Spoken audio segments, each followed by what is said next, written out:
Hello viewers, welcome to KVN school. আমি কিশোর বরনাথ আপনাদের সাথে আছি। আজকে আমরা চমৎকার একটি টপিক নিয়ে আলোচনা করব। আজকে আসলে ইংরেজি শিখব না, বরং ইংরেজি ভাষা সম্পর্কে আমরা জানার চেষ্টা করব। আমরা যারা ইংরেজি সম্পর্কে কৌতূহলী বা ইংরেজি চর্চা করছি, ইংরেজি শিখতে চাচ্ছি বা স্টুডেন্টস যারা আছে, প্রত্যেকের মনে কিছু ইংরেজি নিয়ে, এই মোস্ট পপুলার যে ল্যাঙ্গুয়েজ ওয়ার্ল্ড ওয়াইড, এই ইংরেজি নিয়ে বিভিন্ন সময় মনের মধ্যে অনেকগুলো প্রশ্ন উঁকি দেয় যে ইংরেজি ভাষায় কতগুলো শব্দ রয়েছে, তারপর বিশ্বের কতগুলো দেশ ইংরেজি ভাষায় কথা বলে এবং কতগুলো দেশের মাতৃভাষা ইংরেজি, তারপর প্রতি বছর কি পরিমাণ শব্দ এই ডিকশনারিতে যুক্ত হয়, বা প্রতিদিন কত শব্দ ডিকশনারিতে যুক্ত হয়, এ ধরনের অনেকগুলো প্রশ্ন মনে উঁকি দেয়। তো এই মজার মজার যে ইনফরমেশনগুলো ইংরেজি নিয়ে, আজকের ভিডিওতে আমরা ইংরেজির সবচাইতে এক্সাইটিং 10টি ইনফরমেশন নিয়ে কথা বলবো। তার আগে বলে রাখি, আপনি যদি এখনও কেভিএন স্কুল চ্যানেলটি সাবস্ক্রাইব করে না থাকেন তাহলে অবশ্যই সাবস্ক্রাইব করে নেবেন মজার মজার ভিডিও পাওয়ার জন্য, এবং পাশে থাকা বেল আইকন প্রেস করে আপডেট থাকার চেষ্টা করবেন। আসুন এই মজার যে টপিক নিয়ে আমরা কথা বলছি এটা শুরু করি। ইংলিশ সম্পর্কে 10টি মজার তথ্য। ফার্স্ট ইনফরমেশন, ওয়ার্ডস নিয়ে। প্রায় আমাদের মনে জাগে যে কত ওয়ার্ড রয়েছে ইংরেজি ভাষার মধ্যে। অক্সফোর্ড ডিকশনারির হিসেব মতে 1,71,476টি ওয়ার্ড রয়েছে ইংরেজি ডিকশনারিতে। এগুলো হচ্ছে currently is being used, currently are being used all this words, অর্থাৎ এই 1,71,476টি ওয়ার্ড সাধারণত বর্তমানে চলছে, এগুলোর ব্যবহার রয়েছে। এবং অ্যানাদার 47,156টি ওয়ার্ড যেগুলোকে অবসোলেট অর্থাৎ আউটডেটেড ওয়ার্ড, যেগুলো আগে খুব ব্যবহৃত হতো এখন খুব একটা ব্যবহৃত হয় না। তাহলে টোটাল এই দুটো ফিগারকে যোগ করলে আমরা যে অ্যামাউন্টটা পাচ্ছি, যে ফিগারটা পাচ্ছি, সেটি হচ্ছে আসলে ইংরেজি ভাষার total words. Information number 2, about 4,000 words are being added every year. প্রতি বছর প্রায় 4,000 ওয়ার্ড ইংরেজি ভাষায় যুক্ত হচ্ছে। এবং এটাকে যদি আমরা ডে বাই ডে হিসেব করি তাহলে, বা প্রতি ঘন্টায় যদি হিসেব করি তাহলে 1 in 2 hours in average, অর্থাৎ গড়ে 2 ঘন্টায় একটি করে শব্দ ইংরেজি ভাষায় যুক্ত হচ্ছে, নতুন শব্দ আসছে।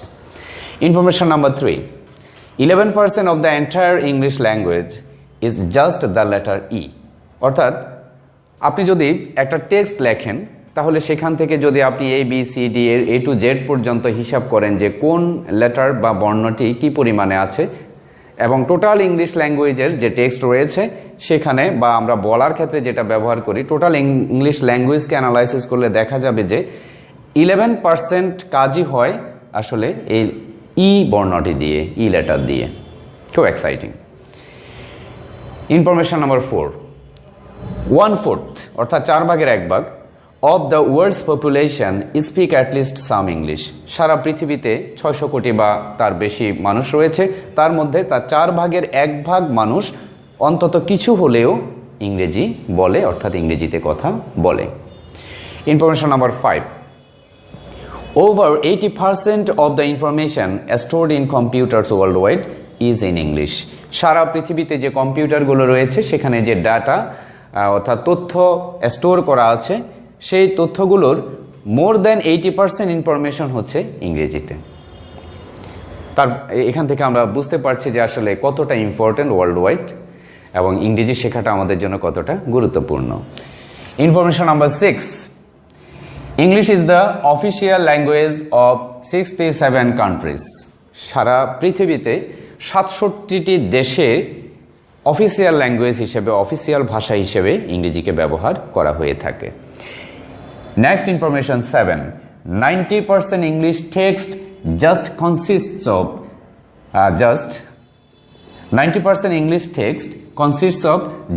1,000 words.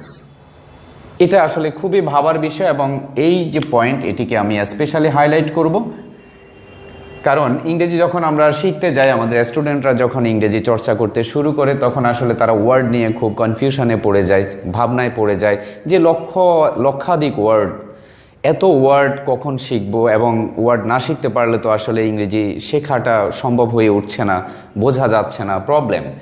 তো এটা আসলে তাদেরকে, যারা ইংরেজি শেখার জন্য রীতিমতো স্ট্রাগল করছেন, ভাবনায় পড়ে যাচ্ছেন, তাদের জন্য এই পয়েন্টটি খুবই ইম্পর্টেন্ট। কারণ আসলে সবগুলো ওয়ার্ড গুরুত্বপূর্ণ নয়।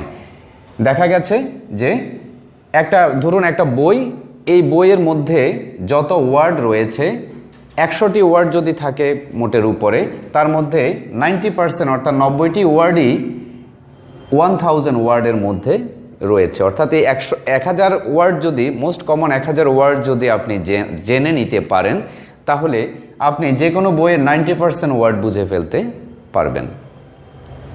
খুবই চমৎকার একটি তথ্য। এবং যারা ইংরেজি শিখতে চাচ্ছেন তারা আসলে মোস্ট কমন 1000 ওয়ার্ডস আগে শিখে নেওয়া দরকার, বা 1000 হোক 2000 হোক, এরকম মোস্ট কমন ওয়ার্ডসগুলো শিখে নিলে আসলে যে কোনো কিছু বোঝা বা বলার ক্ষেত্রে খুব সহায়ক হবে। নেক্সট ইনফরমেশন, এটা খুবই মজার একটি তথ্য, যে good bye from God be with you. অর্থাৎ আসলে যে good bye originally came from the phrase, old phrase, God be with you, God be with you. আমরা যে গুড বাই বলে থাকি, অর্থাৎ বিদায় জানিয়ে থাকি, হয়তো আমরা বুঝতে পারি না যে গুড বাইয়ের মধ্যে আসলে কি অর্থ নিহিত রয়েছে। এটা হচ্ছে যে গড অর্থাৎ সৃষ্টিকর্তা, বি উইথ উই, তোমার সাথে থাকুক। কত ওয়েল উইশিং একটা প্রসেস। যাক, আমরা এটা নতুন করে জানলাম। Number 9, 18 countries speak English as native language. অর্থাৎ বিশ্বের 18টি দেশ তাদের মাতৃভাষা হিসেবে ইংরেজিতে কথা বলে থাকেন।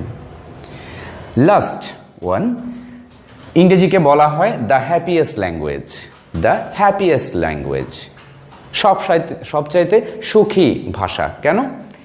দ্য ওয়ার্ড হ্যাপি, এই যে হ্যাপি যে ওয়ার্ডটি রয়েছে, is used 3 times more often than the word sad.